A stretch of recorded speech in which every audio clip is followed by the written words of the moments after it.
Yeah, I'm great. This is so fun.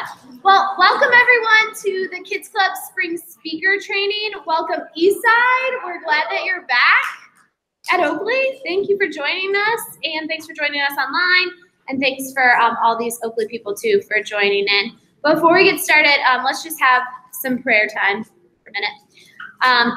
Dear God, thank you so much for Kids Club and these volunteers and their heart for just for this ministry, God. I just pray that you bless this food, let it nourish our bodies, and let us all learn something tonight. Let us learn something new, let us meet someone new, and just help us in our roles in Kids Club just to be better stewards of the things that you've given us and better speakers too. In your name I pray, amen. Great. So a little overview for the day or the evening. We're going to have the first hour kind of going over a few 101 things as a speaker, a little bit of classroom management and controlling the room, transitions. We're going to talk about small groups, just how we can better equip ourselves with small groups and large groups, and then creating new speakers in Kids Club. How do we train new people to speak? How do we train ourselves to speak? What kind of training do we still need? That's going to be really exciting. And then our second hour is going to be about a new vision for Kids Club, what the curriculum is going to look like starting this summer at Move Up Weekend in 2 weeks. So the curriculum is going to change, and we're all going to embrace it. It's going to be really fun. And if you've heard the second portion of this event before, you're free to go at the break. So you don't have to sit around and listen to our wonderful presentation again. I talked about food, restroom, questions. We will have a 5-minute break in about an hour, so hang tight. The clock is ticking. Don't worry. You will get your break. Here are some goals that we have for tonight, and if I don't meet them, you can let me know. We're going to equip you guys with tools to lead and speak well on the weekends, and then we're going to learn about these changes. So back to some basics. Just to remind us all while we're all here, you've already been called to Kids Club because you are a volunteer. You've already caught a room. You know why you're doing it. You know where your place is. But let's go back to the mission of why we do what we do. We create fun, welcoming, and safe environments for kids, families, and volunteers to experience God and grow in their faith. And if everything we do has that focus and that lens, then we're running after the right thing. So with all of our changes, with all of the training that we're going to do, let's just keep going back to the mission and what it is that we're all about. Then also keep in mind throughout the evening what our roles are in Kids Club. While we're all speakers of some sort, or we want to be speakers, or we're confused what that word is, but someone told us we had to be here tonight, so you showed up, you got a free lunch. We have people that check in kids in and out. So that could be someone who has a lot of hats, but we always have someone who checks kids in and out. We have connection ninjas, which is a word I stole from Mason. There are people that are just hanging out in the room while kids are being checked in and out, and they're connecting with those kids. They're making sure that they're playing. Their kid isn't sitting alone, getting games out, maybe putting together lesson bins, which is another role that you could have during that time. We have a connect time leader currently, a large group leader, and then small group leaders, which should be all of you. Everyone should be equipped to lead a small group in this room. And if you're not, we should talk. Great. So now I have the distinct pleasure of introducing John Wilson. He is a seasoned volunteer here at Oakley. He has led lots of trainings. Currently, he's volunteering at 6:15 in 3rd and 4th grade and at 11:45 in 2nd grade at Oakley. So he's a rock star and he knows lots about the weekend experience. So I'm going to bring that to you now. Ooh. Yay. Good. Yes. Yeah, I'm That's good. See here. Use this thingy. Oh, it's like backwards in their little screen. All their words are backwards. Sorry, word people. Okay, so if you were at Eastside when we were at launch, when we were launching Eastside, some of this first stuff is going to be familiar to you. It goes back to a lot of the why of why we're kind of changing things up and why we do what we do in terms of the experience of the weekend. So one of the things that really hits me hard is the idea that Kids Club is not school. And I'm allowed to say that because I work in school all day, every day. I teach 5th grade math during the week. That's my weekly contact point with kids. And I say very simply that Kids Club and school, we should not be thinking about Kids Club and school in the same vein. A lot of us outside of Kids Club may have had our own experience in working with kids in actually going to school or maybe raising our own kids and seeing that. I don't have kids, just to be clear, but you may have kind of drawn on what was school like as a kid, and you're trying to put in that same kind of vein of thought. First of all, I'll say, 1, school is not necessarily the model we want to follow, and we'll see that in just a second. 2, school's changed a lot, actually, since even I went through school. And it's changed a lot since almost everyone in this room went through school. So what you might have thought school looked like at one point is probably not exactly what it looks like. So if we look at it, here's kind of the why here. And I used a similar graphic to this. If we look at this in terms of Google, so Google has this auto-predict feature. If you've ever done it, Google's trying to guess what's in your brain, and you may or may not like that Google knows everything about you and everyone else. But regardless, that point aside, we have this auto-predict feature. So school makes me. Anyone have a guess of what Google guesses school makes people want to do or want to think about or want to be? Any guesses out there? Cry? Some days it makes me want to cry, and I love it. Yeah. What else? Barf. Stressed. What is it? Bored. All right. I didn't edit these, so some of them don't make sense. This is legitimately from Google from this past week.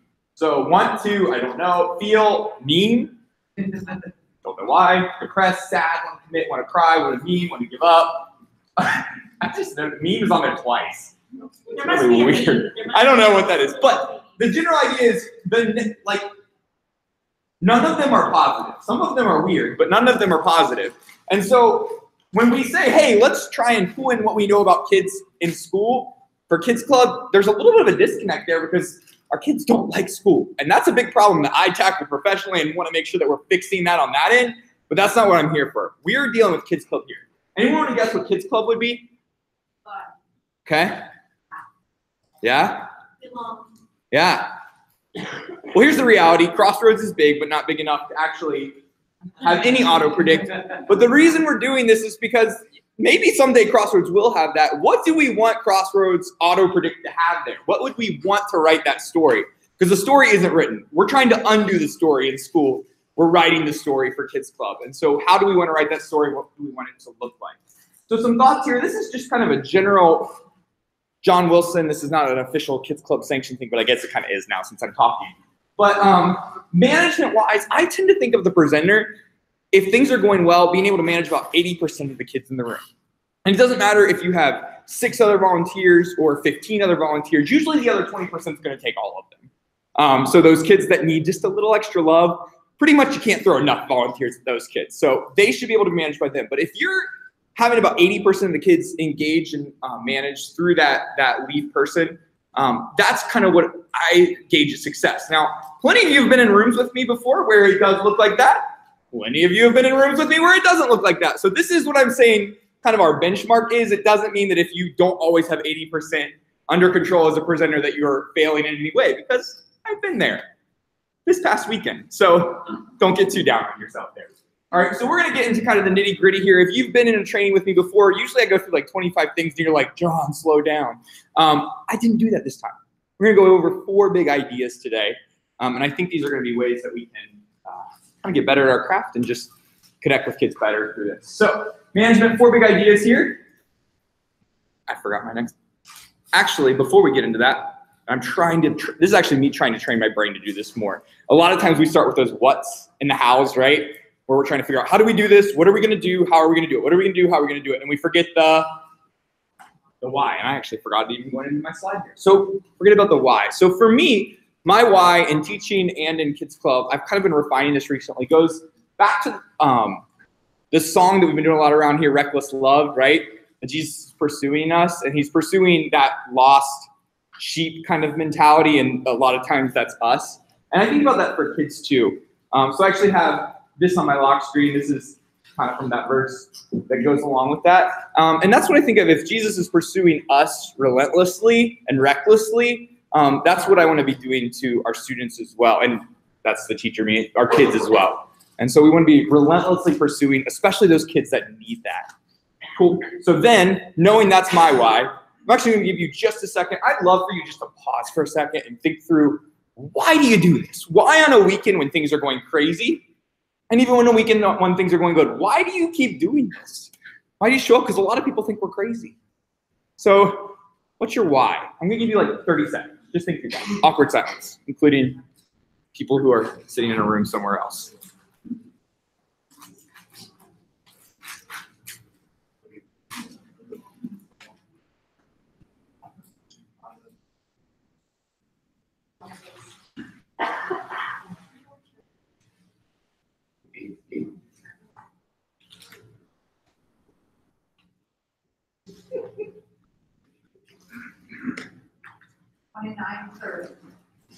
I was trying in my head to sing the Jeopardy song, which is 30 seconds. So I think I sped up through certain parts and slowed down at other parts, but it's fine. About 30 seconds. Now I challenge you to go ahead at whatever level you're willing, turn to somebody next to you. It's better if you don't know them just because it makes it a little more uncomfortable, and that makes me laugh from up here at you just a little bit, which is fun for me. But if you do know them, I wouldn't know. So tell them, what is it that's kind of the basics of your why? Why do you do this? And then give them a chance to share. It can be a group of 3. Please don't make me do what I do at school where I have to tell you who to work with. Thank you.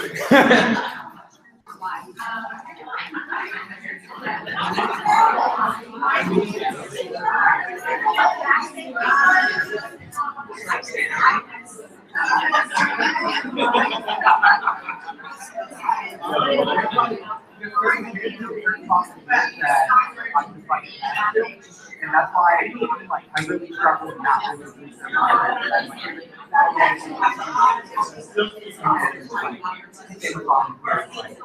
I suppose if you're watching on here, you can just tell some random person in the room or anyone else around what your why is, since you can't talk to us.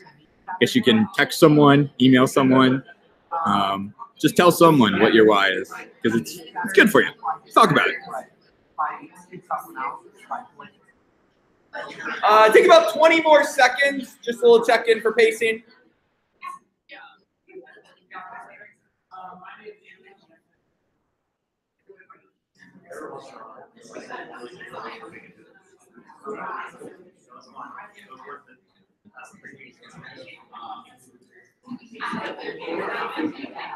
All right, and 3, 2, 1, and back to me.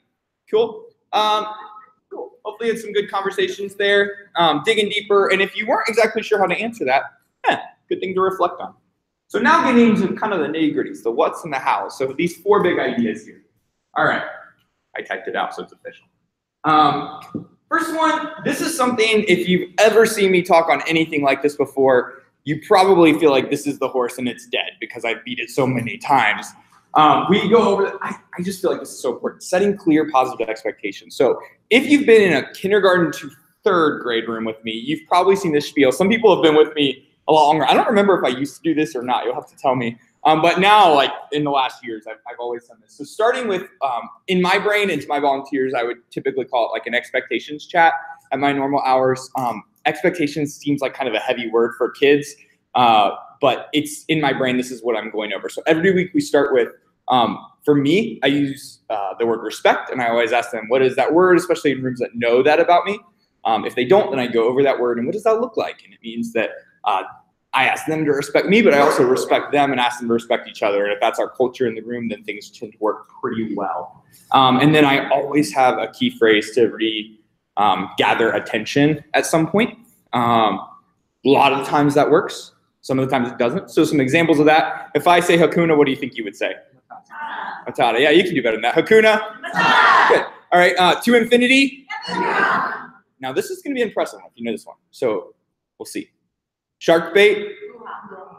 And most people, if you do know that, might have been in a room with me. From Finding Nemo. So shark bait. Woo ha ha. It's one of the most fun ones, but they get it wrong a lot and end up saying weird things. So we'll try that one. Shark bait. All right, try and do it together. Shark bait.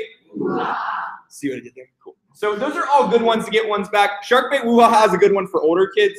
The younger ones tend to just go, they don't tend to get it. To Infinity and Beyond and Hakuna Matata are great ones for the younger ones. So just setting those expectations, going over, what are yours though? That doesn't need to look like mine. When people try to copy things that I do, tend to be, it gets a little like, ugh, because it's not your thing. So think through what those expectations are, and we're gonna have a chance to reflect on that at the end. So setting those expectations at the beginning, and if it's more than 2 minutes, you're doing it wrong, and it's rules at that point, which is kind of a pain.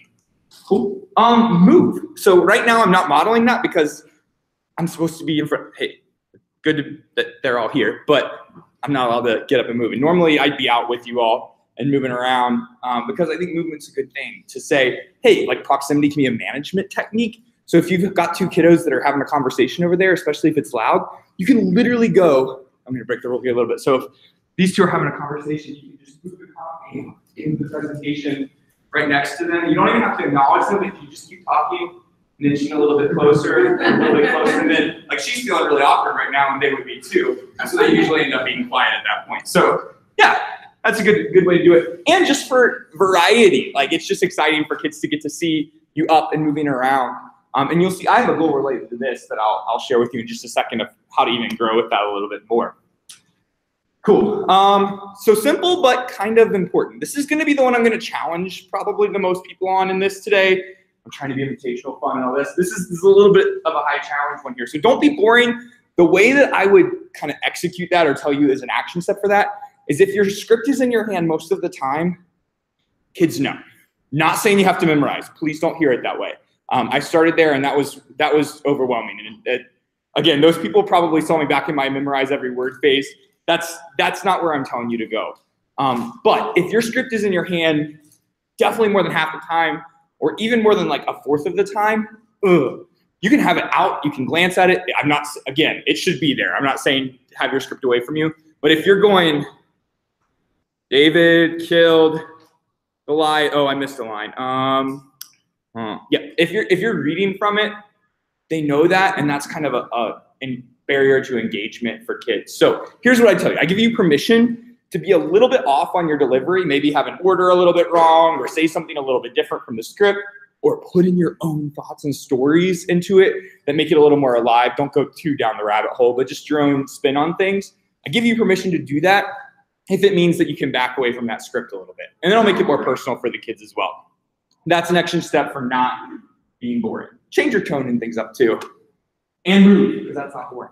And then one more here. Oh boy, y'all. If you don't know how to transition kids, this new setup is going to be the hardest part.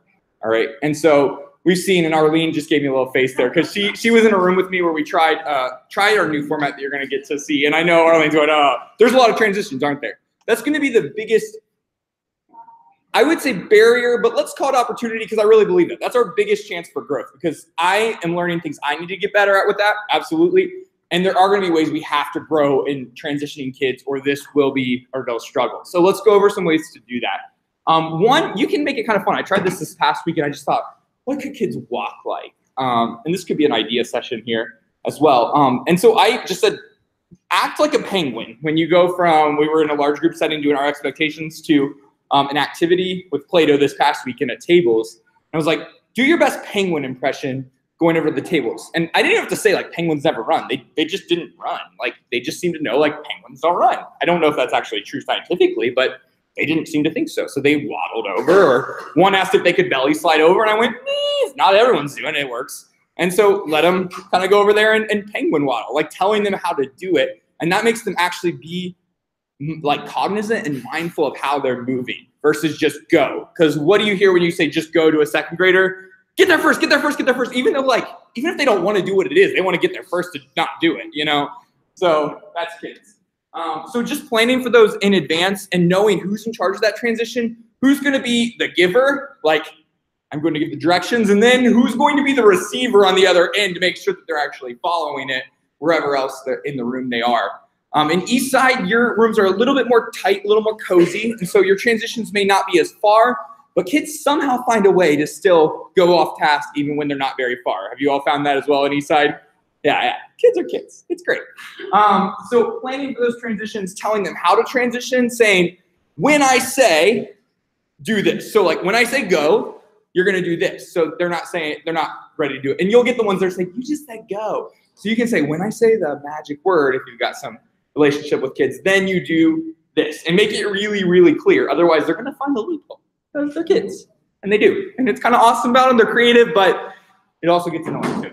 All right? So I want to share just a couple of my quick action spots here. These are my action steps for how I'm going to apply these, how I think I can grow.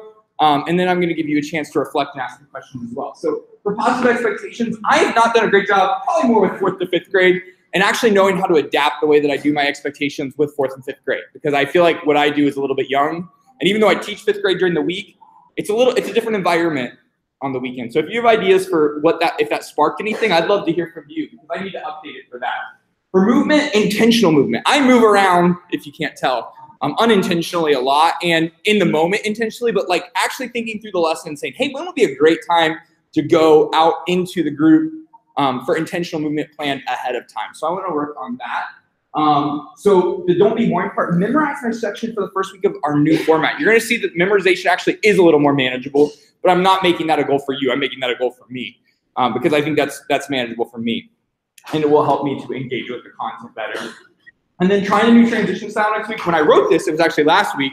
And so I actually did that this past weekend. So check that bottom one. And I'll try another one next week. So I'm going to have kind of a blank one here. What this can look like, we've got about 6 more minutes left of this. This can be you talking to each other. This can be a little bit of Q&A as well. So if right now you have any questions, challenges, whatever that we could address as a whole group, that would be a good time for that. And I'm going to try and give you a few minutes at least to like think through maybe 1 or 2 of these that you can do an action step with. So any questions, comments, snide remarks, saying, John, you don't really know this. I've seen your rooms. No. Any thoughts here? Questions are okay and good. I'm not going to leave till you got a question. Thank you. So sometimes, Oh yeah, Mike, sorry. Yeah. Sometimes I definitely find myself with. His work's better than mine. This isn't fair. Go ahead. Are you finished? I'm finished. Thank you. No, I find myself with a kid or two that no matter what I do, I just cannot get under control. Mm-hmm. You know, it's just, I'm trying, but you've got 20 kids here. They're doing what they're supposed to be doing. You've got 1 kid here.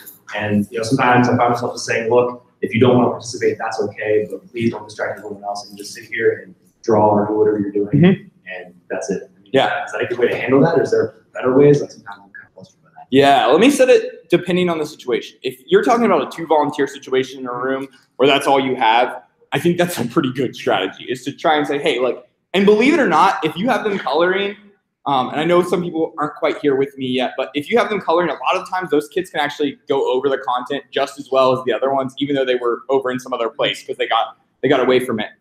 If you can even have a 3rd volunteer to spare, getting somebody that's just with them is probably your best practice. That's going to be what's best for the kid, but obviously, like, we've all been in rooms where it's probably just 2 people opening a room, and that's not realistic. And so if you can give them something to be working on or a job, giving them a job of some kind. A lot of those kids who tend to be our largest behavior challenges, they want to just have something that they're in charge of. And then this is probably the most counterintuitive one, but I've had a few, not all kids, this is good, actually bringing them up on stage with me and just having them right there with me seems to help. Now, that doesn't always work, but there was one that I really had a lot of trouble with, and just bringing him there and having him sit with me on the stage, literally there, helped him and made him focus. So whatever you can do for the kid, I would say try something crazy and that seems out there, because what's the worst that's going to happen? If they're already shutting down your room, you know, what do you have to lose, right? Good question, though. Does that help? Yeah. Or at least, and it sounds like you're trying that already. Yeah. Like I said, you're right. It's definitely when there's only 2 volunteers, maybe. It's just like, just trying to keep this going. Like, can't stop, can't stop and sidetrack and deal with this. So. Yeah, I would say just because you're giving them something to color or something like that, that's not a loss. That's a win if you're able to kind of re-engage in that. Yep, good. Yeah, cool. I'll be around. Did you have a question? You have a question, I can tell. And then we'll give you some work time here. you have any tips for the kindergartners that will be new, the ones that are in school? I'm transitioning them. Like between those, the ones that don't know line up, the ones that never had scissors. So there's this guy named Jesus I know, and you should talk to him a lot, because please. No, in all reality, I would say I haven't had a lot of experience with those preschoolers and those kindergartners, and I'm actually going to field that out. Is there anyone in here who is a preschool or a kindergarten person that has some tips there? Because I could come up here and I can always talk because I'm good at that, but I don't always have the right thing to say, and this is probably one where I should defer to someone who's done it. Yeah. I'm a kindergarten aide, and I was in preschool years ago too, but a lot of times just expecting the same thing out of every kid in the class, even though they aren't all going to do it, you're trying to set the expectation for them. Everyone sit crisscross applesauce like this, and then instead of saying, you're not doing it, just say, I love the way Sally's doing it. I love the way Joe is doing it. Oh my goodness. And you can just have them, okay, everybody stand up. Now sit down, crisscross applesauce. Oh, we're all doing it great. You did it better than the last class. If you try to encourage them all to do it, if you start letting kids lie down, then they're all going to do it. If you try to be consistent, even though I know it sounds a lot like school, but those little guys, if you can teach them, because part of your job is teaching them how to behave in a classroom situation, because not all of them have been in a classroom. So try to get some consistency in that and pay off in the end, and then I'll let them, now there's a video, you can lay down now for the video, this is homework. Yeah. And then when they do it, 2 thumbs up and tell you know. Yeah. Okay, I do thumbs up now. And especially since we're going to be going from one thing to another, to another, to another, to another, when you let them lay down for a video and then sit back again, you're teaching them what, and they're still following instructions when they lay down too. So it's teaching them to respect what you're asking them to do. Yeah. And praising them for when they do it.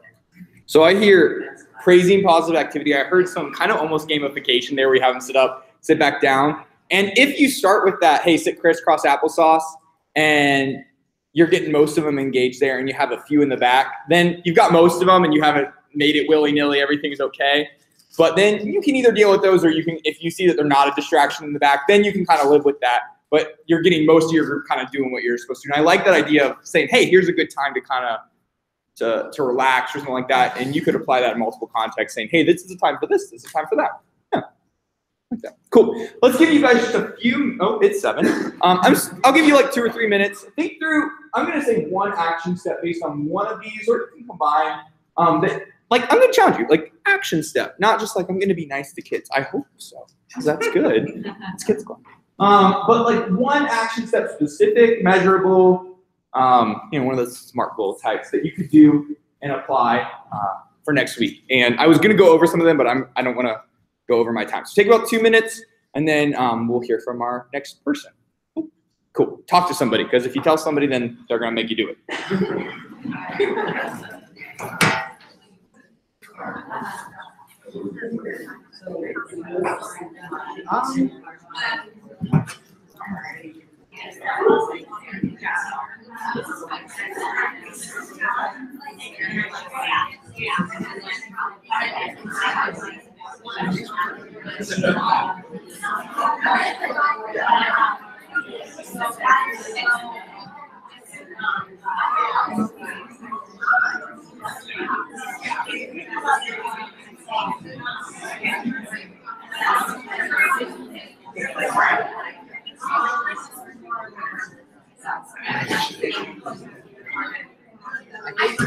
Hey, you should talk to people too. If you're my 2 viewers, there's 2. I can see it here, 2 people. So talk to someone too, or write it down, or do something. You can tell somebody else. It's good. It's good for you. Cool.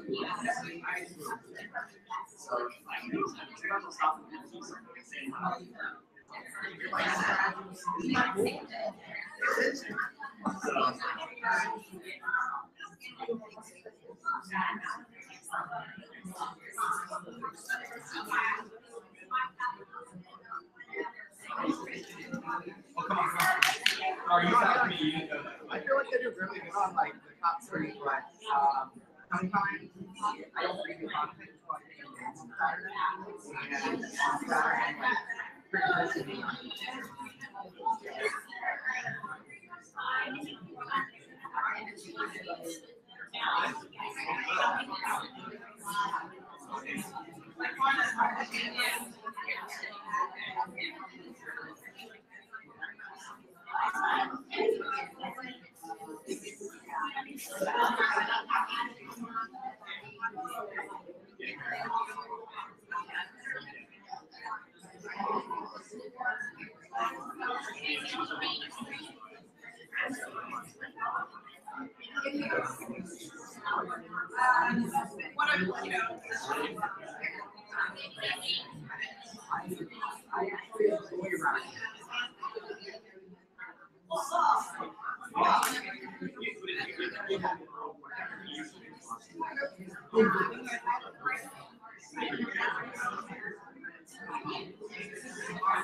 Alright.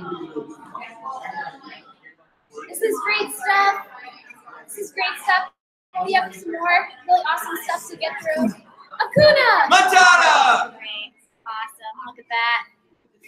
Oh, shark bait. Woo ha ha! Yeah. I'm really good. Good job, guys. You're learning. This is great stuff and good conversation, but we're going to keep it rolling, and you all can chat during the break or when you see each other on the weekend. So I'm going to talk a little bit about small group and the importance of small group. I know oftentimes I see that we get so caught up in our large group presentation and maybe hearing ourselves speak, and I'm one to do this too, that we don't even get to small group. And that's not a win in Kids Club. And here's why.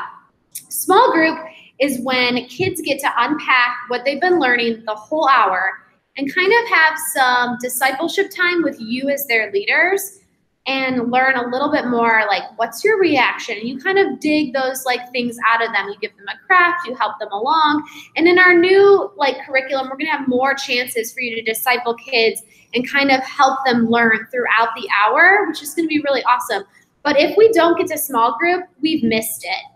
Similarly, like with us in big people group service, right?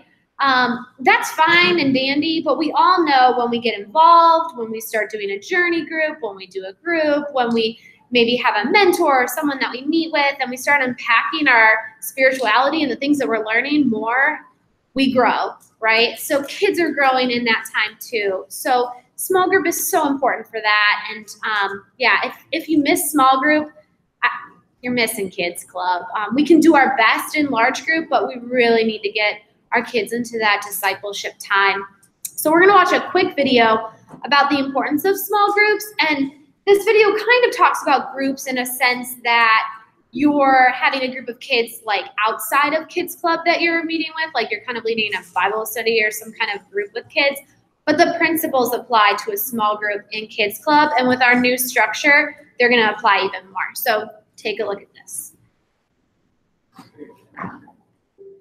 So, God understands the human need to connect. How do I know? Well, he gave Adam peace so he wouldn't be alone. Jesus surrounded himself with a few deep relationships. Paul set up the early church as a tight-knit group rather than a place. There was simply community. God created us for community. Jesus illustrated community. The church practiced community. So that's your goal, to connect the faith of your few to a community. So how do you create this community? It's really pretty simple. It means you show up. You choose to be present. That means you, one, show up predictably. For most of you, that means you're there weekly. You can't lead a small group without trust. You can't build community without trust. And the first step to getting the trust of your few is making sure they know you're going to be there, predictably and consistently. This is the most important thing you can do, because everyone needs someone who knows their name and what's happening in their life. 2, show up mentally. It's one thing to show up physically. It's an entirely different thing to show up physically and mentally.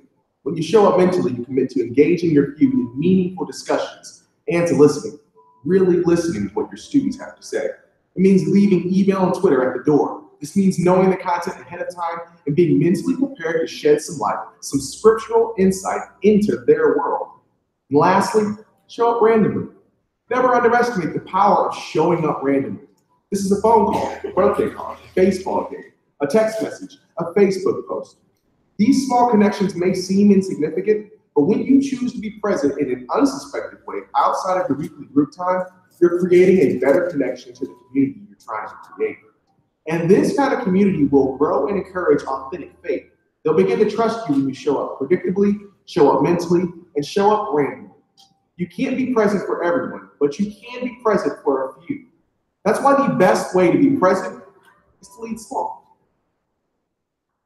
So this concept is based on a book called Lead Small, and I haven't read it, but our next speaker, Victor, has, and he really enjoyed it. He made an outline for me, so I'm like, great, pregnant, I don't have another book that I need to read, so thank you, Victor, for that, and I really enjoyed it. So I do recommend that you pick up the book about leading small, because a lot of you are high-capacity people. You're leading groups anyway. You're leading people here at Crossroads, so learn how to lead small. But can we do a quick refresher? What was the first thing that he said that you should do if you're leading a group of children? Show up consistently, right? We talk about that all the time. Like, we ask for 2 out of 4 weekends a month if you're K to 2nd, or if you're in preschool, and 3 out of 4 weekends a month in 3rd to 5th grade, because those kids rely on it. They need consistency, and they're looking forward to you too, and it makes a huge difference. The second thing, so you remember, show up mentally. Yeah, read the thing ahead of time, right? Super important as we currently stand in our curriculum to read things ahead of time. You can kind of do it on the fly, right? You're like, oh yeah, the small group questions, great. In our new structure, if you don't know what's coming next, you're gonna be wasting a lot of time in your group with hanging out with the kids and looking at it and being like, how do we play this game? It's not gonna work. So you definitely need to encourage yourself and your people to read the lesson ahead of time, at least have a basic understanding, like our first small group's a game, second small group's a craft, our last small group is a story or something like that. Just have it in your mind mentally, be prepared. And then the last thing was a little bit odd, right? What was the last thing that he said? Randomly. Show up randomly, right? That's a little strange in Kids Club, and I would say that Mason does a really good job of showing up randomly. They write their kids like notes throughout the week. They'll write each kid a note after they serve, like one kid that maybe had an impact on them or they really connected with. They'll write birthday cards. You haven't done so well in Oakley with that. How are you doing at Eastside? Yeah, no, not so much. But it matters. And I can tell you one story about a kid who's really met his students outside of the classroom. His name is Colin. He's at 8:30, 1st and 2nd grade volunteer. And this is a fun one. Colin has connected with a group of boys over the last year because 1st and 2nd grade is combined. So he's had them for 2 years, right? So he's built relationships. He's had that time with them. And one of the kids, he is in 2nd grade. And he's like, all I want for my birthday is to go to Dart Rush. Dart Rush is like, yeah, kind of like laser tag, but with like, I don't know, foam balls or whatever. Yeah, they're like Nerf guns. Yeah, you're like shooting little Nerf gun balls at each other, right? I want to go to Dart Rush with Colin. And his mom's like, okay, like Colin's in high school, you're in second grade, like, does Colin really want to go to Dart Rush with you for your birthday party? And Colin did. So like Colin got picked up in the morning, he spent breakfast with that family, he went to Dart Rush, and like Joshua cannot like stop talking about his Dart Rush party with Colin Holderbeat. Another example about Colin showing up randomly is he connected with a kid named Michael, and over Christmas time, Michael's dad passed away, and Colin knew that he should go to the funeral for Michael's dad, but Colin had just lost his grandpa and was kind of like, ugh, another funeral, like, I don't know about that. Colin showed up. Michael found him in the back. Michael ended up not wanting to sit with his family because he was so emotional and sad. He's 8 years old. And Colin was like, no, we're going to do this together. And so Colin actually sat in the front row with Michael at his father's funeral as like, and this is a student volunteer too, guys. Like, he's showing up randomly for these kids because he's built relationships with them. And when you build relationships with them and you're going after the 99, like transitions are easier, your connections are easier with kids, you can just relate to them more. So it really does matter, and it can be kind of creepy. Like, I get that. You're like, I don't want to like just go to some random kid's soccer game. But when you build relationships with them, it's a lot easier to do that. So that's a little bit about small groups. You have a question? How would you go about getting like addresses? Kids announce like my birthday's on Tuesday. If you want to do something like that in Oakley, I can provide you with like a birthday card, and then we will mail it for you. Yep. And we're also looking into getting postcards because we just think that it like eliminates the barrier of what's in this secret envelope from Kids Club for my child. That way the parent can get the postcard, they can see it, they know what the message is about, and they can pass it on to their kid. So we're looking at getting postcards in Kids Club for you to encourage your kids to.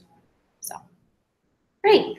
Our last person for the hour is Victor Martinez. He is a first grade volunteer. He's a presenter, very great speaker, and he's going to talk to us about building new presenters and maybe even building ourselves too. Yes.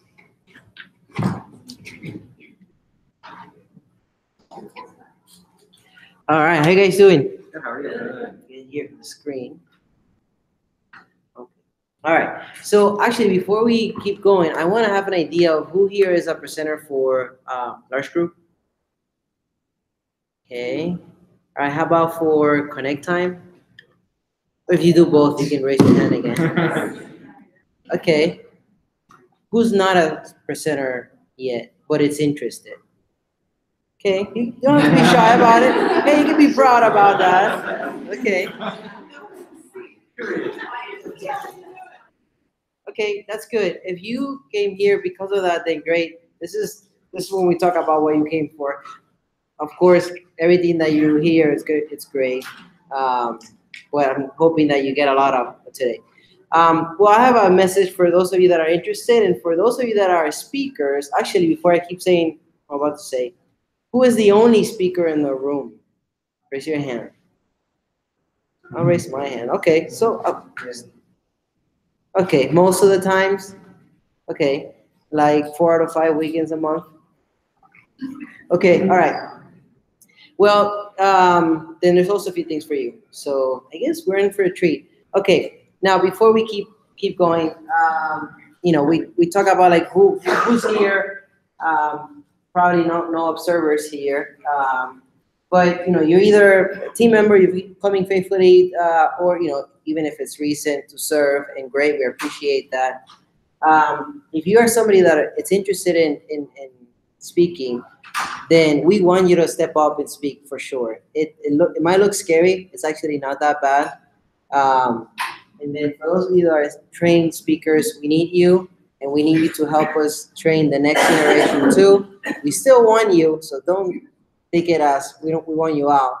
But there's some benefits that come by having other people presenting in your room. So we'll talk about that. All right, any Marvel superhero fan in the room? Okay, all right, some of you. Well, then you'll have to stick with it because that's what's in the slides. You guys know who these guys are? Anybody would like to say? Iron Man and yes, Tony Stark and Peter Parker. Yes, and just in case you didn't know. Superheroes. So that's Iron Man and that's Spider-Man. Yeah. Okay. Well, I'll just talk a little bit about them. I'm gonna spend a lot of time there. But there's an interesting dynamic between Iron Man and Spider-Man. I mean, I think you can draw a lot of analogies depending how big of a fan you are. But the one I want to focus on is Iron Man has been a superhero in the movies for Marvel now for quite many years now. Spider-Man, new guy into the scene, and Tony Stark has kind of this mentor relationship with Spider-Man. And I think to a certain point, there's some things that we can learn throughout the movies that I think applies to us as presenters. So we'll talk a little about that in a moment. All right. Anybody here done huddle? Anybody been exposed to this concept of leading well? Who has not seen this before? Great. Okay. All right. So this we use when we are talking about at Crossroads. We use this when we're talking about, hey, you have a leader and you have somebody that you're gonna help become a leader. And this applies also to speakers and presenters. And before we go into the details of each area, let's look into the superhero version of some of these quadrants. You might be able to identify it, but let's see. Common events other than like trials or in the movie? Just don't do anything I wouldn't do. And definitely don't do anything I wouldn't do. There's a little gray area in there, and that's where you are. All right. That's kind of how to describe the talk for you. All right. Good luck out there. All right. So if you're a speaker and when you were onboarded, you were told, hey, just look at me, do what I do, and then that's it. That's kind of how I feel like Tony Stark told Peter Parker, is like, don't do what you guys heard it? Anybody heard it? You guys heard like, don't do what I wouldn't do. Anything I wouldn't do. Yeah, so yeah. And his face, it's kind of hard to see, but his face is like puzzled. And it could feel that way. You could be like, what the heck do I do when I'm presenting in front of the kids? Well, that's why we want to talk about this, because when you're new, you don't know what you don't know, right? So at this moment, whoever is the experienced speaker has the opportunity to really have conversations with whoever has shown interest, like some of you, in terms of like, well, obviously you can see the speaker present and do all the things that they do on stage, but also behind the scenes, like how do you prepare? How much time does it take? Do you pray before presenting? What do you pray about? And I think those type of things are good to know ahead of time. And it's okay to be up in observation mode for several weeks. But then it's important that if you know there's somebody in your room that might be interested in being a presenter, kind of have these conversations and let them know that you know that they are interested and that you want them to be able to present at some point. Okay, that's like the first quadrant.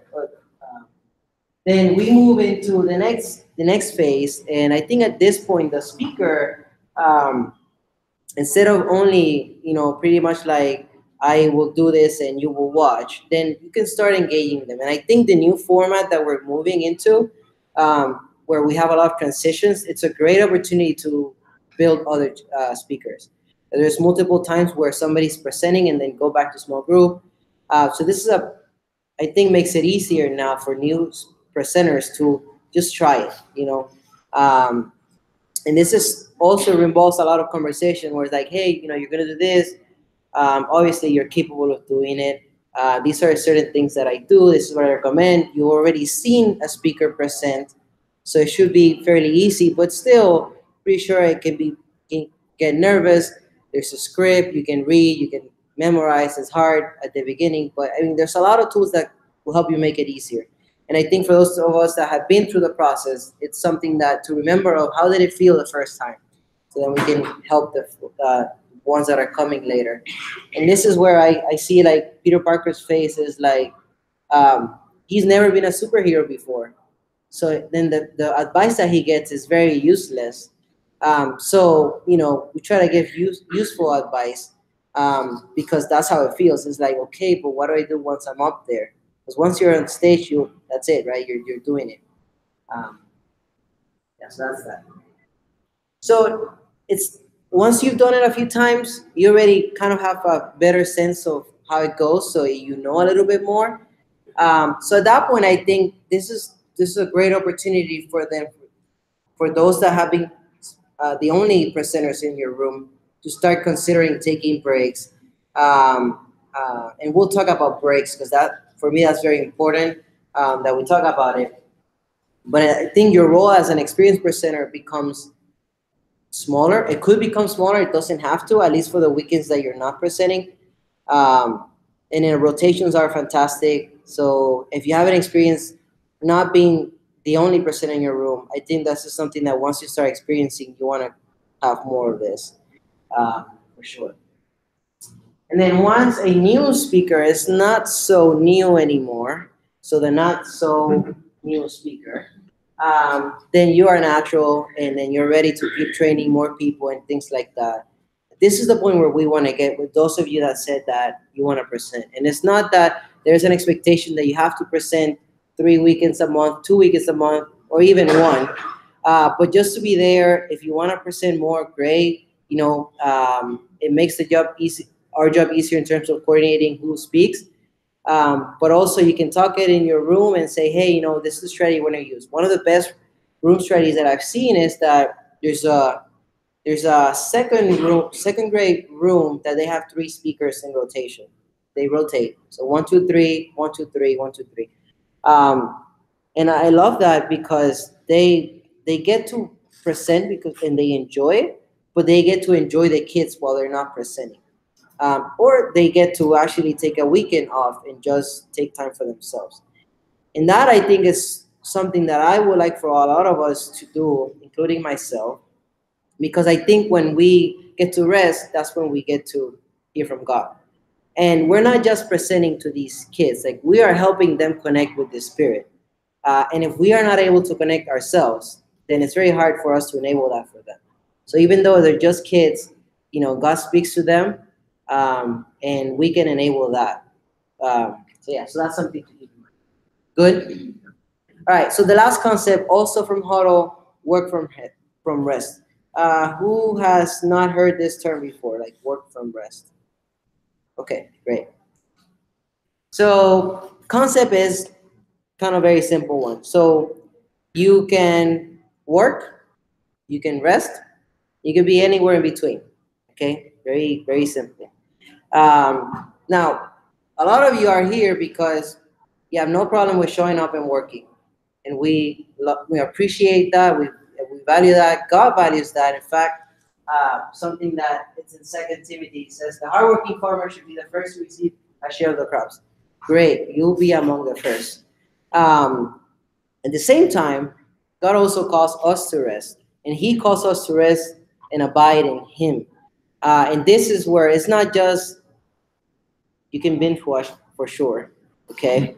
But, you know, this is like rest in him, rest in the Lord, just really spending time with him so that you can hear. And the Bible also talks about that, and specifically Jesus talks about being the vine and us being the branches, and whoever abides in Jesus, and then him and us, then we will bear fruit. And because without him, we cannot bear fruit, you know, pretty much. So, and I'm pretty sure that if God called you to serve in Kids Club, he did not call you to burn out serving every weekend, having to present every weekend. So if he called you, he wants you here, right? And I think sometimes when you are the only presenter in the room, I think it can get to a point that you get tired. And unfortunately, many times the reaction is instead of looking for a break, you just look to you leave, right? So again, I think having someone that you can train so that then you can gain some rest is fantastic because it allows you to continue to serve and your commitment with God that when he asks you to serve. But also, again, it allows you to stay fresh and continue to be energetic and fun and be able to move, not be boring and just not wanting to be there. That makes sense? And I think we can find a balance, and the balance could be different. I mean, for some of us, presenting every weekend, perhaps it's okay for a few months in the year. For others, that's too much. And again, your balance is your balance. We accept everything in between, of being there a lot and being there a little. But what we want is for you to not only be able to present and do a good job, but also to connect with God for sure. Okay. And when we do that process, then we can, we cut the things that we don't need, and then we can definitely grow in the Lord. So any questions to this point? Good? We're good? You here? Okay, we're almost at the break, I promise. Okay, so if you have been a presenter for a long time, again, it is okay to take some rests. And in fact, look at going back to the cinematic Marvel world. If it wasn't for this break that Tony Stark had, there would have not been any Iron Man, which means that there would have not been any more movies that came after. And if you're like me and you enjoy them, that would have been so sad, right? So the first movie, he sits down, he grabs a hamburger in front of a podium. So he's a speaker too. And again, I encourage you to, it is okay to take a break because good things come out of that, okay? Like many Avengers and Marvel, for example. Now, if you're new, then you identify more with Spider-Man, we want you to step up. We want you to be ready to, save the world. Actually, yeah, I guess save the world by bringing Jesus into their life. And we want to be able to equip you. Okay, we want you to be able to take charge, and ask the people that have been here a while. We're more than happy to help transition. But just know that we are very confident that you have the skills to be able to be a good presenter. Okay. All right. We're done at 7:30, right? So that means okay. Yes, I was going to ask for questions, so thank you.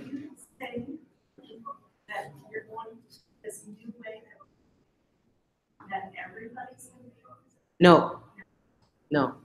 Yes, if that panics you, no, that's not what I said. Do you want to repeat it? Yeah. Oh, yes. The question was if this means that with the new format, everybody has to be a presenter. The answer is no. It opens the opportunity for more people to present if they want to. But no, the same person that does, let's say, large group, they can do all those segments that will be for large group. It's pretty much not same, but still a fair amount of presenting. That now it's just it's broken down into multiple pieces, and we'll talk more about that in a little bit. We had discussed maybe doing like we had 3 large groups, 3 different people. Is that okay? That is okay. Yes. You would only get to start out those small portions instead of the whole lesson. Yeah. The question was 3 sections of large group. Can we have 3 different presenters? And the answer is yes, you can. Yeah. You can really do whatever you want. Yeah. Now, if that's going to happen, and you know that, hopefully you know that ahead of time, so that then everybody can prepare, because even it's short, it does help to be able to kind of know what you're going to be talking about, again, so that you can be more exciting and less boring and things like that. Yes, that's good. More questions? Guys ready to present and rock it? Good? Kristen? Good? Break time? Yeah, we'll take a 5-minute break. You've been to Oakley before. I think most of you have. The bathrooms are out this door and around the corner. They're that way. Just move out that door. We'll come back in about 5 minutes, so 7:35. And if you want more food, please eat it.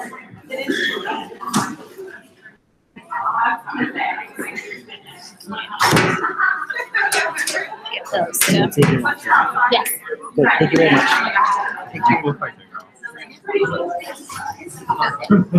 problem. So the first weekend of June is like the good weekend or good week for you.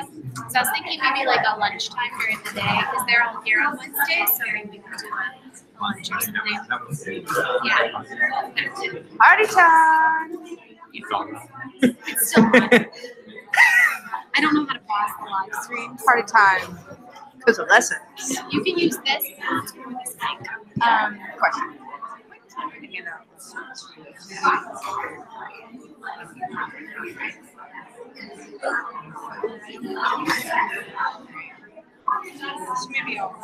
Maybe like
It's for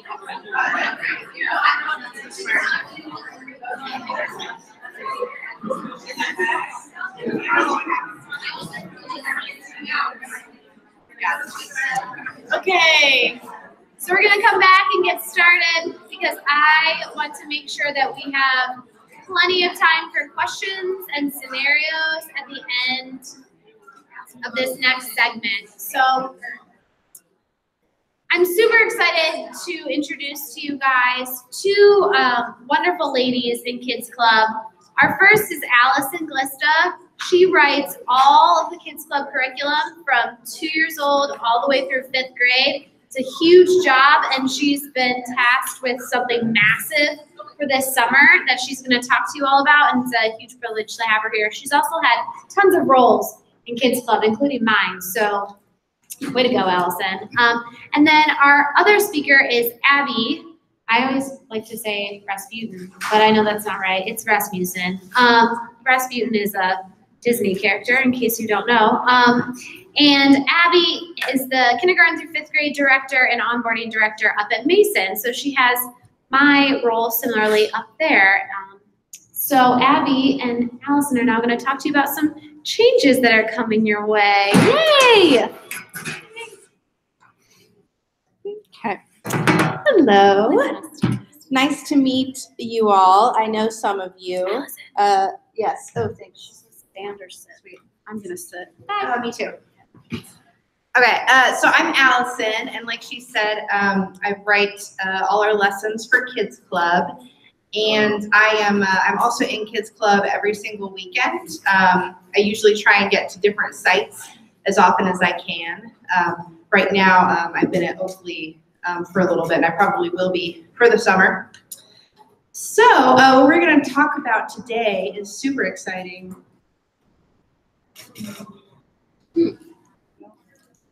Sweet. Yay! Really, really excited. Okay, that's distracting. So change, what we're going to talk about. This summer, we are going to be trying some changes out, and I'm really excited about it.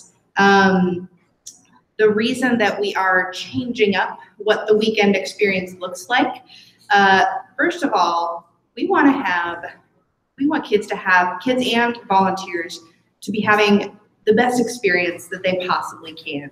We want it to be fun. We want kids to be engaged, to be interacting. We want to reach the kids that have different learning styles, that learn in completely different ways. So because of just the way that kids change, the way that they learn changes, because of all the needs of different sites based on feedback that we have from volunteers on a continual basis, and based on some stuff that Abby's going to talk about in a minute that she's been trying at Mason, we're going to do widespread testing at all the sites. So what that looks like is changing up the way that the lesson is organized. So for a little while, the way that it's looked like is some playtime, connect time, large group, and small group.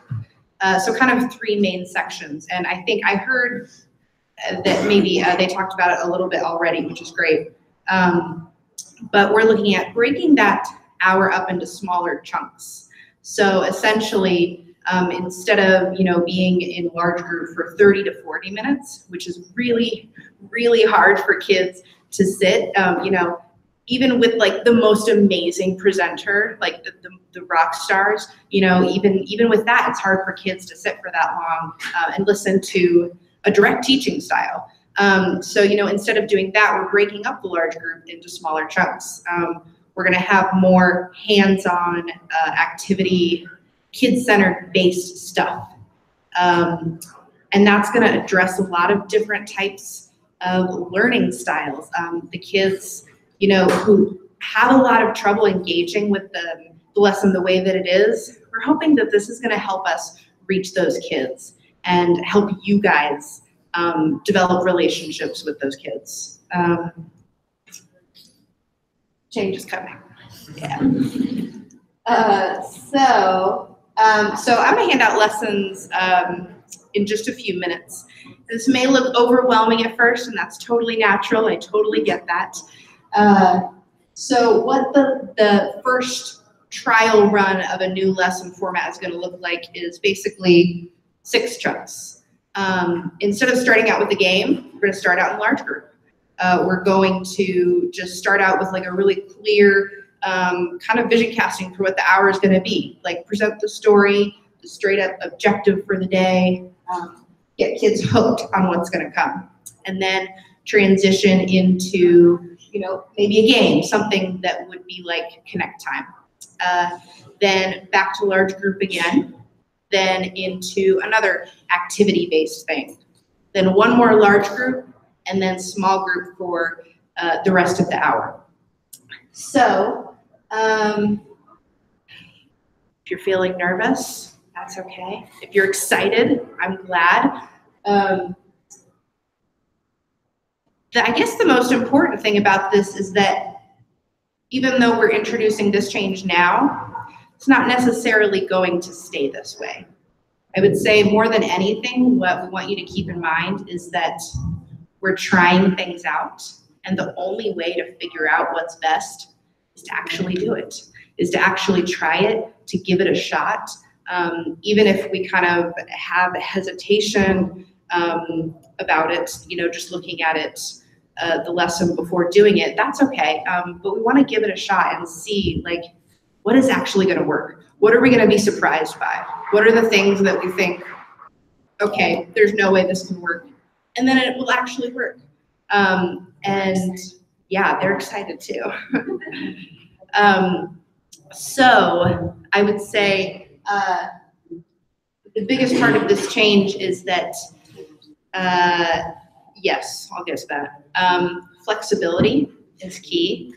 I think being prepared to have, you're going to have more options this way. You're going to kind of have to think through, how is this format going to work for my room and my kids and the size of my group and who's presenting and all that kind of stuff. And it's going to look different for every site and every room. And we totally get that. And we're trying to design these lessons in a way that's going to make it as adaptable as possible for what you need.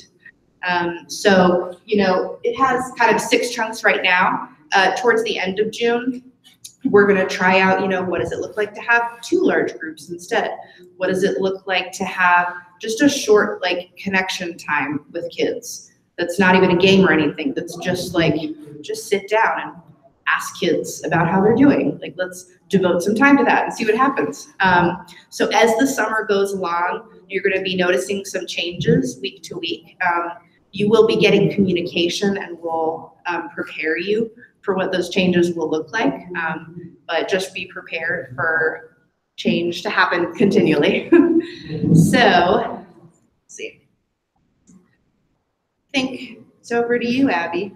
She has been testing out a new lesson format at Mason for several months now. So this isn't something that we're just now trying. It's something that you've been doing and learning from. Oh, one more thing. Sorry. Another really important part of this whole process is learning from the feedback that you give us. So I'm going to be, me and other people, site directors, people from every site, are going to be reading and listening to feedback that volunteers give so that we can learn from that and then make changes based directly off of how the sites are doing. So, you know, if something's not working, if something just totally falls flat and it's not working, we're not going to keep doing that. And if something is working really well, we're going to figure out how to do more of that. So yeah, so feedback is going to be a big part of this learning and making it better based off of how it's actually going in the rooms. I like this one. Okay. Oh, sorry. No, you're good. Okay, what are these? Oh yeah, the cords. Okay. We have been using this in Mason since, I feel like January is when we started. We did not implement it in every single age group K-5 until Easter. Easter was kind of our, I tested it at different services and different age groups. I transitioned to doing it only in first and second at every service first, and then Easter was our big push. So we have now been doing it every single service, K to 5th, every day of the week. Just kidding, Saturdays and Sundays, obviously. The reason we started doing this is I had, John Wilson left, but I had volunteers, and maybe some of you had been involved last summer in some brainstorming and feedback about lessons and what could make it better. And I had volunteers involved in that, and then they didn't see any changes in the lesson, and they were frustrated because, especially in first and second, we just have kids that are really active, and it's leading to behavioral problems because they're bored. Like, they don't want to sit for 30 minutes. They don't want to sit for 20 minutes. And so that being said, they kept asking me, like, when are the changes happening? When are the changes happening? When are the changes happening? And I was like, I don't know. And I don't care. Because I'm a settler, not a pioneer, and this is terrifying. But they, for some reason, all my like creatives are on my first and second grade team. I don't know if that's true at other sites. I think they all just gravitated together. So they always are pushing me forward when I'm like, I think we should do the same thing always. So anyways, I started thinking about what does it look like to take what's being given to us and adjust it enough that it'll still work, but it's not different from what other sites are doing. So that's kind of where this came from. And I think that's important to note because this was very, like, this was not, I woke up in the middle of the night and had an idea and then told Allison we should do it. This was very much volunteer pushed. Like, my first and second grade leader pushed this, and my multiple volunteers on the first and second grade team pushed this. So that being said, just to give you a little background, that is why, and because I realized, I had this like aha moment in Oakley one time. I was with Kristen on a Saturday night shadowing some rooms, and I was sitting listening to John Wilson, who's a very engaging presenter. And I realized halfway through the presentation that I was talking to the kid next to me, like asking him questions about his week or something. I was like, oh my gosh, like I can't even listen. And he's the most engaging presenter I know. Like, I was bored after 10 minutes. So we're asking kindergartners to sit that long. Started doing some just questioning of other teams and other volunteers that I work with and seeing what struggles they were having in terms of lesson adjustments we could make, not necessarily classroom management stuff. We're working on that too. That's an always battle, as I'm sure everyone knows. But like what could be better, what could be different? And I had a lot of teachers, a lot of younger teachers tell me, we would never sit down a group of first and second graders and just talk at them for 30 minutes. I've never done that in my classroom ever. I didn't learn in college to do that. We introduce an idea, we might give them a little context, then we do a game or some kind of activity so they're using their hands, learning about it in a different way. Then we might sit them down again and give them a little bit more context around it, and then we might get up and go do something else, but we don't just talk at them for 30 minutes. And I was kind of like, oh, never thought about that. Makes sense though. So, and just, these are quotes from two first and second grade, my first and second grade leader, first and second grade volunteer, and my third to fifth grade leader.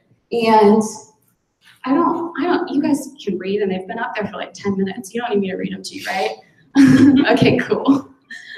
Basically, they're saying they are able to tell that more kids are retaining and understanding what we're talking about.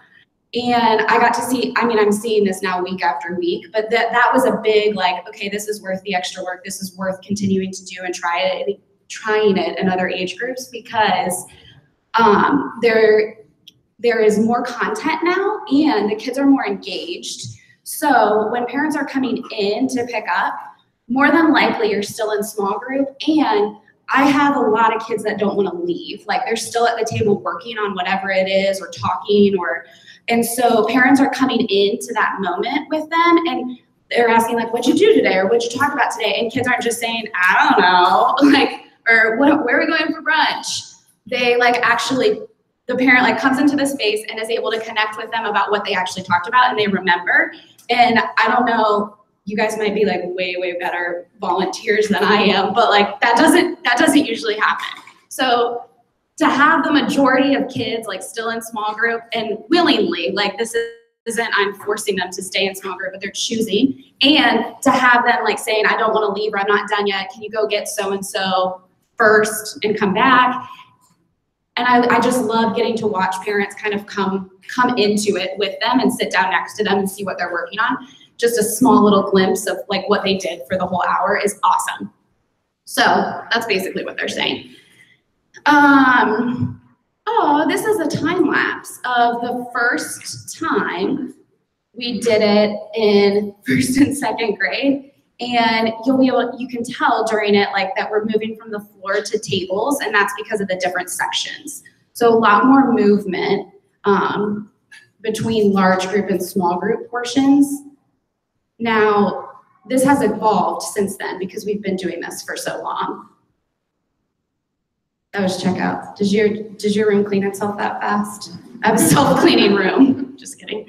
Again, I'm not. Okay, what's next? Okay, so I'm hoping this is not going to be flawless, obviously. It's still not flawless. I am still making changes every single week and trying to get into classrooms to see what is a tension that needs to be managed versus what's a problem to be solved, what improvements can be made to make it better. But I'm hoping that by us having tested it and done it for so long, we can at least prep. Well, hopefully we got rid of some of the problems already and you won't even have them. And we can at least prepare you a little bit more than I did my volunteers when I said, hey, we have a new lesson format and it's starting right now. I really did that to my Saturday night volunteers on accident. They're so great. They're so great. You should be glad you have Kristen. She's very prepared. So transitions are going to be your biggest thing. It's something that we're still working through. It's something that is ever evolving. I'm still problem solving. It changes from room to room, service to service. It changes in age group, how your group deals with it. I can tell you it's going to be really, really hard with the new kindergartners. So that being said, what does that look like? Like for my kindergarten room, they were struggling, and this is, I don't know when Easter was, March, April, like this was, so what month is it? Can you guys tell why I can't sit for 30 minutes? It's May, yeah, okay. I don't know when Easter was, but regardless. They've been in kindergarten for a while, and they still were having a hard time with with multiple different transitions through 6 parts. That's a lot for them.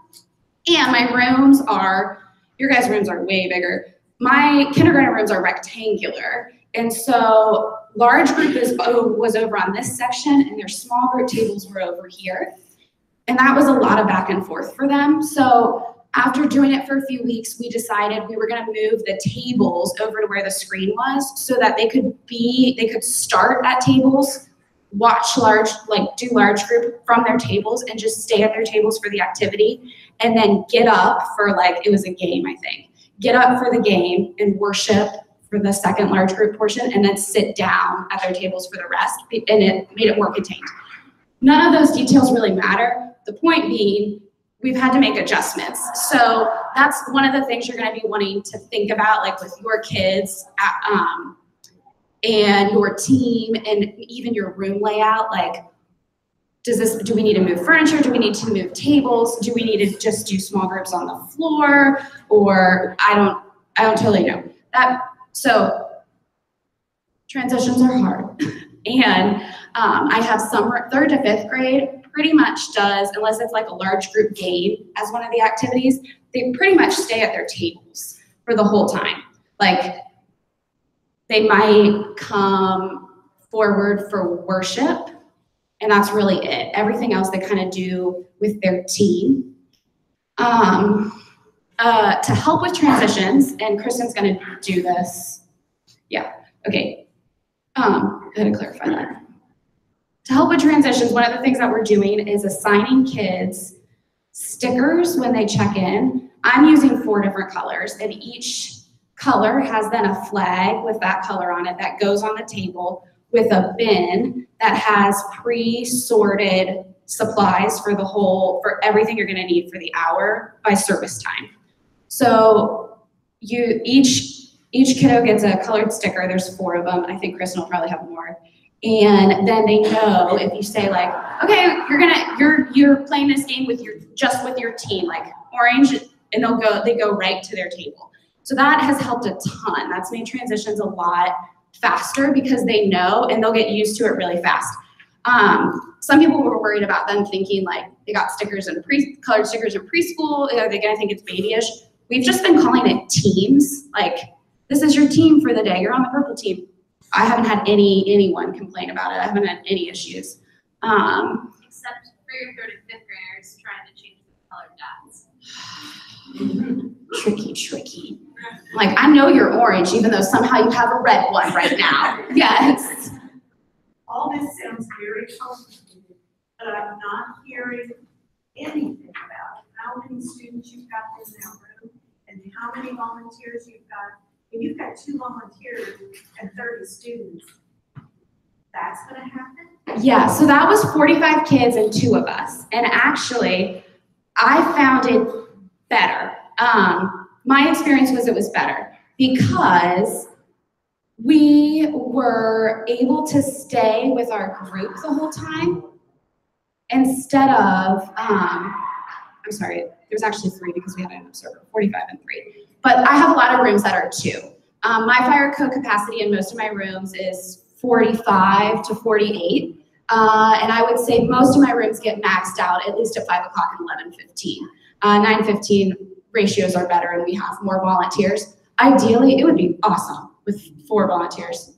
You're correct. It would be so great. It would be so great. What about those kids? Yeah. So it's fast-paced enough, and they seem to be pretty, everything is timed by the keynote. So the hour is led by the keynote. So it will tell you, large group, part 1. And then you'll go, or I'm sorry, part 1, and then part 2, and there's a timer, and the kids are very motivated by the timer because they know when the timer goes off, something else is coming, is something that I've noticed. I'm trying to think what else, with 2 people, why I thought it was easier. Let's see. Keynote is the Presentation. This is a keynote, sorry. This thing. So who sets the timer? Is this? It just starts automatically when you hit next. Like if there was a timer on here right now instead of this, like when she had hit next, the timer would already be counting down so that I would know like, oh, 10 minutes, time's up. And then it'll go off and it'll tell you like time to move on to the next thing, right? Yeah, it's like, let's say where I'm, let's say I'm doing large group with you all right now, and now I'm introducing a game. It's part 2. Click. Now there's a 10-minute timer up there, and it's just going to help kind of guide that game. Kids, it helps them kind of pay attention once it starts getting down to it. I noticed when I've done this at Mason, it does help to kind of guide them to what's coming next. I think just like that expectation kind of helps them. So yeah, so it's just part of, it's like clicking an image or the KC logo slide, but instead it's a timer. The reason I found it easier with 2 people as opposed to the format before is because it's easier to split between the 2 of you. So I found myself usually in a room, I had a second person, but I was leading the whole hour. Like I was doing connect time, I was doing large group, and I was doing small group. The way that it works now, it has been a lot easier.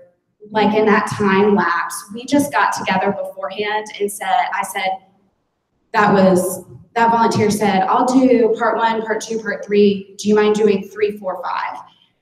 Great, because, or I don't think I did those numbers right, but it's fine. Thanks, yeah. Because it's shorter, and it was a lot easier to split it up. And so then for the first half, I could focus on building relationships with the kids and sitting with them and helping her with crowd control and playing the game. Kind of got a little bit of a break before I stepped into my role of like leading the room. I have other volunteers who like do every other, like there's 2 of them, and so they do, you lead all the large group portions, I'll lead all the small group portions.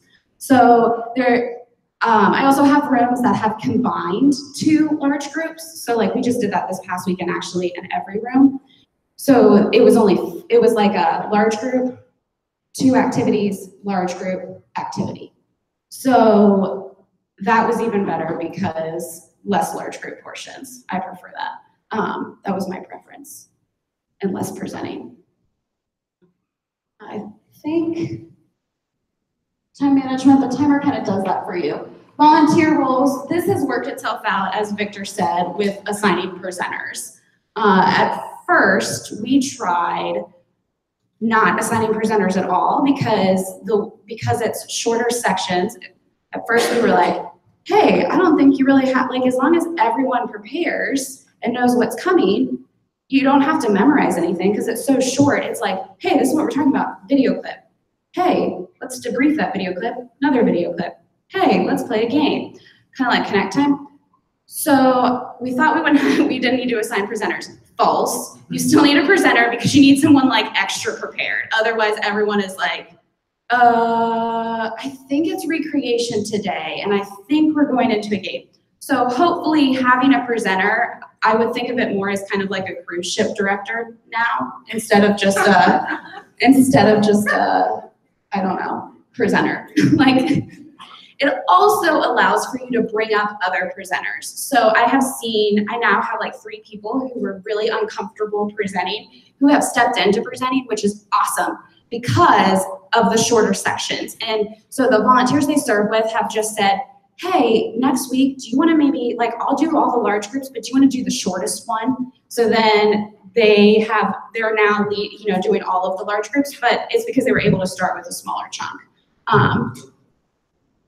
I think keep in mind that we're not expecting this to look the same in every room. Yeah. I know that there are going to be certain rooms who can, their kids are going to be good with moving back and forth between different areas in every one of these sections. Yeah. And then there's going to be certain rooms who half of this I don't know why I'm pointing to this. Even though it says like parts 1, 2, and 3, all 3 of those parts are literally going to be in the same section. And it's really kind of just a way to organize and introduce kind of constant movement and interaction from the kids. And I would encourage you to look out for, even if it feels hectic and chaotic and fast and stressful, pay attention. What are the kids actually doing during this? How are they responding? Are they listening? Are they looking? Are they engaging in the activity? Because do you want to talk about the way you talk about like organized chaos is really good. Yeah, so I very much like structure. And even though I can't sit for 30 minutes, I don't know why like anyone else would have a problem listening to me talk for 30 minutes. So I was really nervous to do, like, I didn't actually want to be a part of the first time we tried this. I wanted people who are much more flexible and fun than me to do it. But somehow I ended up in the room. It was probably on purpose because it's Jesus stretching me. I ended up in the room, and at first I had this moment of like, oh my gosh, like I feel like I don't know what's coming next. I feel like I feel like I don't even know what time it is, how much time we have left. Like I know that like there's 5 minutes left because of this timer, but how many more sections, how many have we done? How many are coming? I don't know what's happening. And I don't know, I feel like the Holy Spirit kind of prompted me in that moment of I get overwhelmed very easily, which usually leads to, I think everything is chaos. And I start to panic a little bit. I just felt like, take a minute and step back. And I realized like, this is my room, this is my hardest room with some of my hardest boys who don't want to do anything and don't want to participate. And they're not very nice to me sometimes either, which I don't know where all of a sudden first graders like know how to insult adults and they're not afraid of it. And I'm like, what the heck? That's mean. But I stepped back and I realized like we had not had any behavior problems. I felt stressed. I felt like it was a lot. I didn't necessarily feel all of that very prepared because I hadn't even looked at the script, honestly, because I didn't think I was going to be in that room. But I usually have outliers. Like it's the room with the sandbox. There's usually kids at the sandbox. We're fighting to get them to come engage. They're not listening. There's usually kids over here playing with like some magniformers and some other things. And I totally realized like that none of them are doing that. Like everyone is listening. So I was like, okay, I'm gonna note this moment, like something's happening. And then I watched like them interact with their parents, which there were kids who had conversations with their parents upon checkout about like what they had learned and could tell their parents what they learned that day that I had never heard tell their parents what they had learned before, which was also awesome. I was like, okay, I'll do whatever. I'll get used to it. I can do it. But I wanted to pay attention to, is this just a one-time thing because it's different and so they don't know what's coming, so that's why they're all engaged, or is it continuous? And it has been, for us, it's been continuous. And I have, let's see, I've asked now 13 different volunteer, like trusted volunteers, leaders, room leaders, if they've, like the changes they've noticed, the differences, and they've all said two things, which are, they're talking to their parents at checkout about like actually what we did, and we don't have kids that are wanting to like read a book in the corner instead of participate. So I don't know if that's the amount of, I can't tell you if it's the amount of activity, I can't tell you if it's because they know like we're not just gonna be trapped at small group for the rest of the time, because they can see a timer, so they know at least something else comes next, even if it's miserable, something else is coming. But they all said that. So I'm not crazy, at least I don't think I'm crazy. My husband would probably disagree. But that was encouraging to me, because that's what we're all about, is kids understanding God's story, how it applies to their lives, and taking it home to have conversations with mom and dad, equipping mom and dad for those conversations. So, Nice.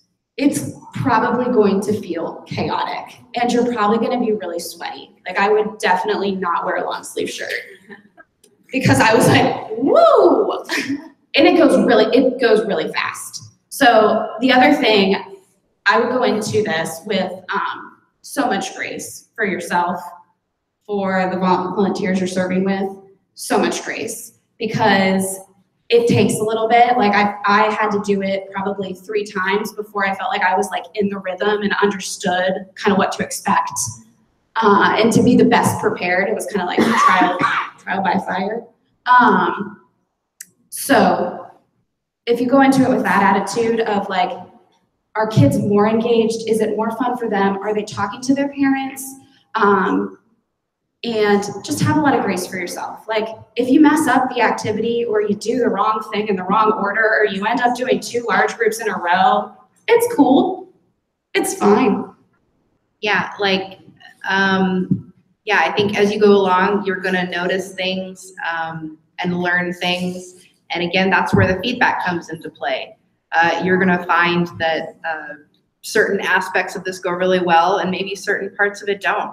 And that's why this is going to evolve. You know, it's gonna change. I don't know how much it's gonna change, because we haven't tried it yet everywhere, and that's what we're gonna find out. But this isn't, I wouldn't call this just like, you're not like guinea pigs or anything. Like this is intentional. We're putting a lot of thought behind this. Yeah, those are my volunteers. The guinea pigs were mine. My poor team. We're putting a lot of thought behind that, how this is going to impact you guys. And we do understand that it'll take a little practice, that it'll take getting used to. So thank you so much for being willing to try this. Yeah. I would also say, like, she's saying it's going to change, and you should know, even in terms of testing, like things have already changed. Like I have cut 2 sections. Like we went to, or 1 section, in the order, and we experimented with part of large group being video and the other part being live. Like, so it's definitely like what you guys are gonna have the weekend of Move Up, that first weekend of June, that's already been written, that's ready for you. But like we've already found some other things that work even better. So like there is going to be change. It's not like maybe there'll be change. There will be. Like there are definitely things that we already know work better, which is why those are coming at the end of June. Yes. I think that's all I have. I mean, that's all I have to say. Yeah.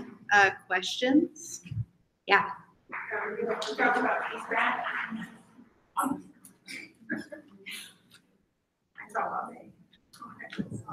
So you talk about feedback, how and how much and how to do it. I'm going to be sending out right now. Site directors receive a feedback form every single weekend, and so I receive written feedback from various volunteers and site directors every single weekend, as well as being in rooms myself. And so what I'm going to do, have created like a tailored feedback form for these experiences specifically that are going to that your site directors, they can choose. I don't know exactly how Christian will do it, but they're going to choose. They might send that to you directly, or for East Side, I'm not exactly sure how it'll work, but they will have access to a form where all of these thoughts can be put and are going to be processed through by myself and other staff and volunteers to figure out, okay, what's the next step? This totally bombed. So like, what do we change now? Oh my gosh, this went so great. How do we do more of that next time? Does that answer your question? Sweet. Not everyone will have to be submitting feedback. If you're really interested in being someone who submits feedback, or if you have feedback for me, and I'm sure Jenna feels the same way, like email us and we'll get you on that feedback committee thing, but not everyone will be responsible for that. I also, at least the way that we've kind of communicated feedback in while we've been trying it is I've really encouraged volunteers to like wait a minute, like not wait too long, but try it 2 times, 3 times. Still a problem in 3 weeks, let's look at it. Like, let's see if it's the lesson, is it the room, is it just this hour? So my volunteers have been going through their room leader, and then I don't know exactly how that translates at other sites, but so like if you're a 1st and 2nd grade volunteer, it was going to my leader, 1st and 2nd grade leader, and then she was making sure she was there like in that service for the next 2 times or whatever, so that they could communicate to me and then to Allison constructive feedback, not just like it's not working and it's a huge problem, like, because I don't know what to do with that. Like, I don't know how to fix that or what to tell Allison to change.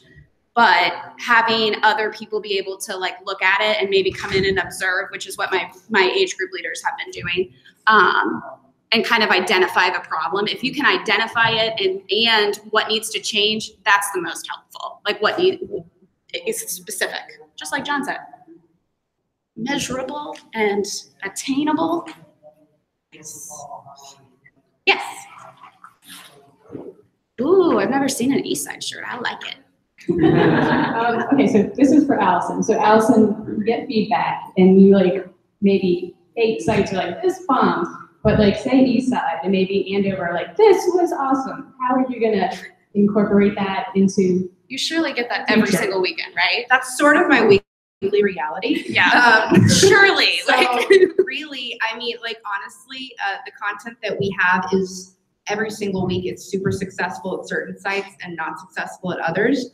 Certain weeks, things are overwhelmingly good at all sites, and vice versa.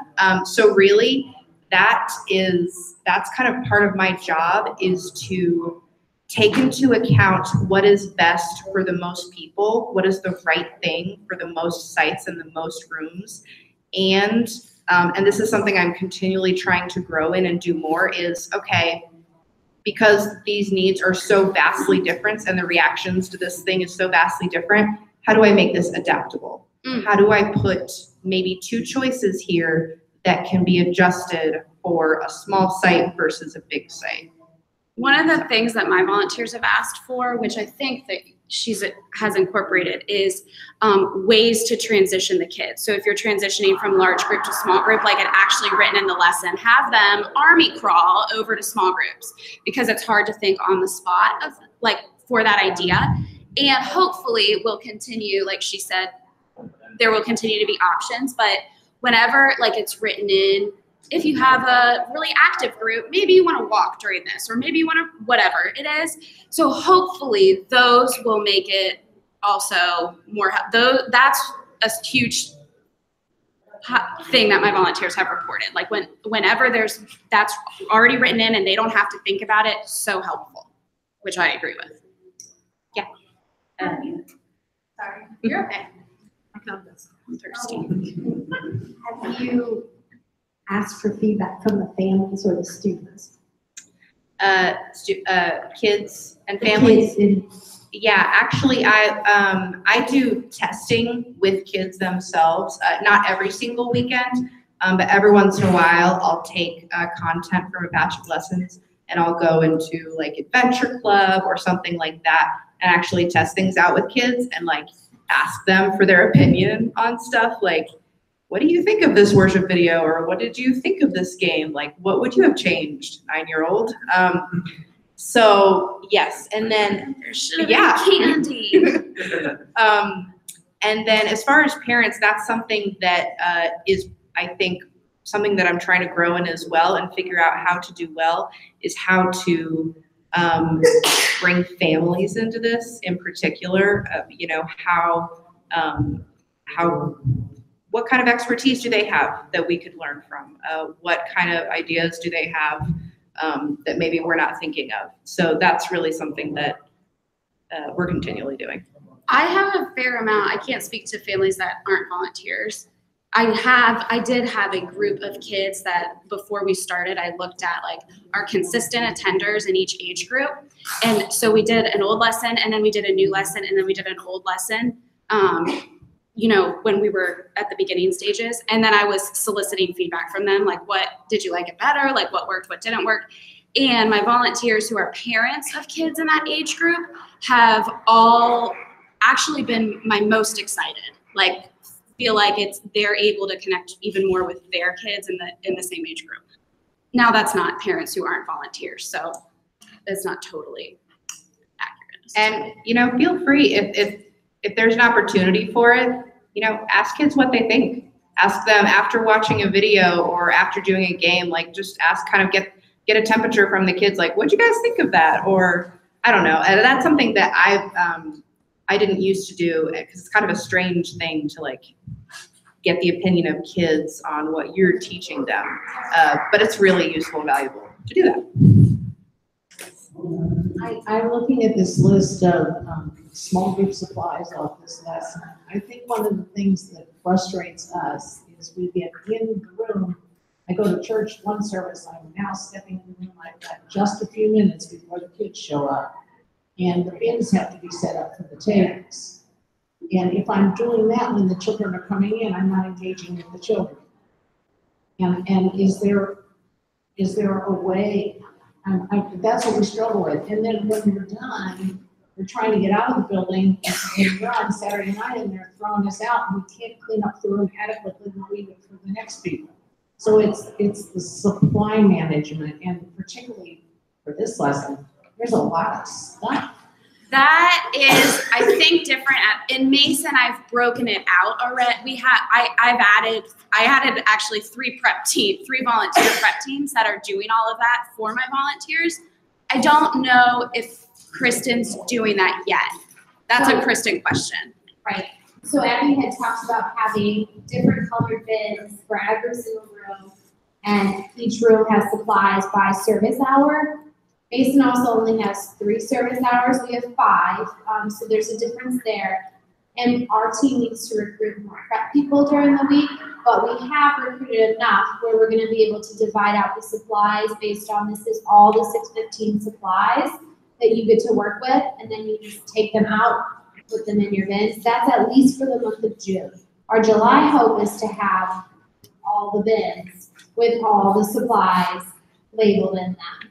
But we need people on our end during the week to be able to do that. And so we can't make people And our project manager is working right now on developing very like a structure, some kind of system that is able to be replicated like at Eastside and Oakley and all of that, so that you can just take your bin to small group and everything is in there.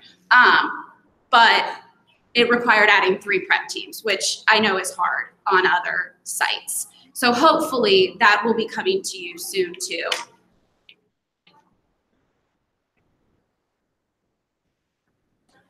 It sounds like is your study or this testing that you did, it sounds like it was done with a lot of volunteers, which not every building is going to have a lot of volunteers. And I know even when I was sitting here, even you were saying 2 volunteers were adequate for 30 kids. And our room's not even set up that way. Our room is set up 8 at a table. And many times we get to cram 10 at a table, 12 at a table, 15 at a table, and the kids might as well sit out in the hall. So it sounds like this is all really good, and everything goes really just right. Yeah. No kids acting up. Yeah, absolutely. And that's not the real world. That's not the world that I live in or come to. I would say, so I think our ratios are the same as yours. First, kindergarten is 8 to 1, and then we try to stick to, in 1st to 5th, 12 to 1. Now, I do not have room at any table for more than 8. So yeah, sometimes they're squished. Sometimes we take it to the floor. I just did my small group on the floor this past week because I didn't feel like we would all fit. But what I have a lot of volunteers do is they're still assigning 4 groups, even if they only have 2 volunteers, and they're just sitting, like, now, are your tables circular or rectangular? They're round, okay. Right. You are still, you need a speaker. Right. Yeah. Because everybody's talking at once. It's so loud. Absolutely. And I think that I feel like I can't give you an exact answer because I have so many different volunteers doing different things. So for instance, like I have a volunteer in 1st grade who still assigns 4 groups. The kids go to the table and then she leads small group from the microphone, and the other volunteer is crowd control / helping with whatever is going on. I have other volunteers who move the tables not together, but now ours are rectangular, into a V shape, and then she stands in the middle and leads 2 groups. And then I have other people who just don't use the tables and they do everything on the floor. So I do now, but they had that problem with small group before as well, with the activities. So I would say I have personally done this format at Mason with just myself and a student volunteer and 30 kids. Oh, yeah, you did. And so I totally understand what you're saying. But my feedback from that was that it was not any more exhausting than a regular hour is. I think kids, they're so naturally prone to moving and to being hands-on and to interacting that even though it seems like overwhelming to myself as an adult to think of that and to think of like transitions maybe taking up time, or that's valuable time that could be done doing something else. But it's a natural thing for kids, and it might actually be helping them to engage a little better, even if it feels a little chaotic. That's what it felt like to me, that it was, like it wasn't easy peasy, like perfect. It's definitely not quiet. It's definitely not quiet. But that's okay that it's not quiet. It's I would say it does take practice. I think you're going to discover things that you're not expecting. We're going to learn things that we have no idea are going to happen yet.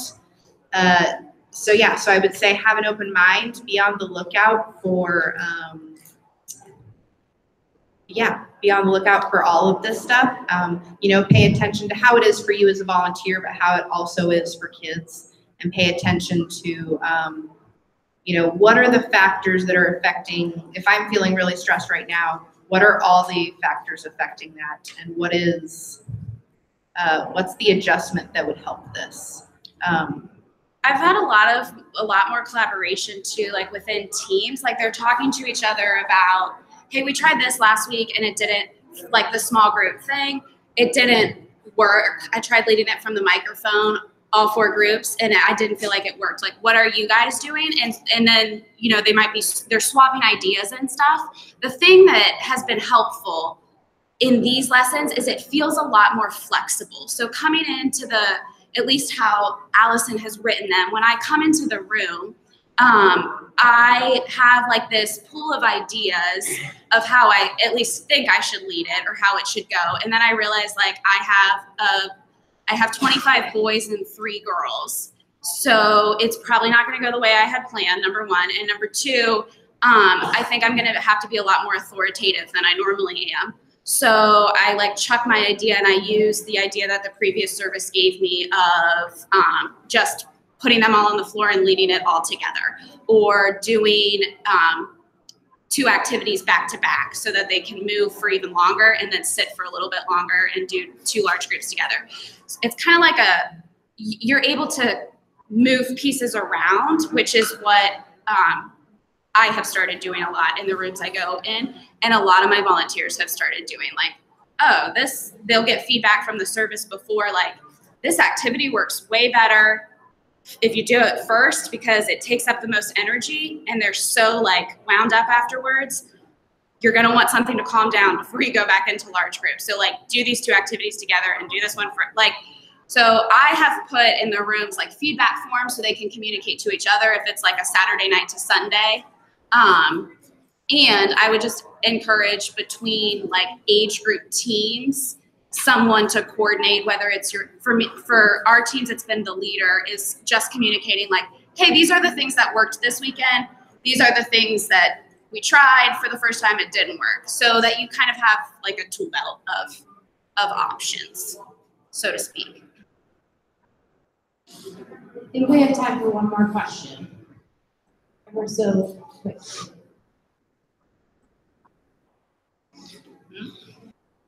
All done? Well, let's give Allison and Abby a hand.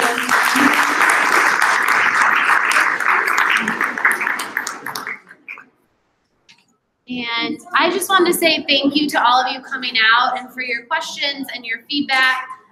It's going to be really important moving forward, and we want you all to know that we love you and we're here to support you, and we know that this is a big change, which is why at Oakley we've done 4 trainings on it, because I recognize that change is not easy and it's going to have some growing pains. I know about that a little bit.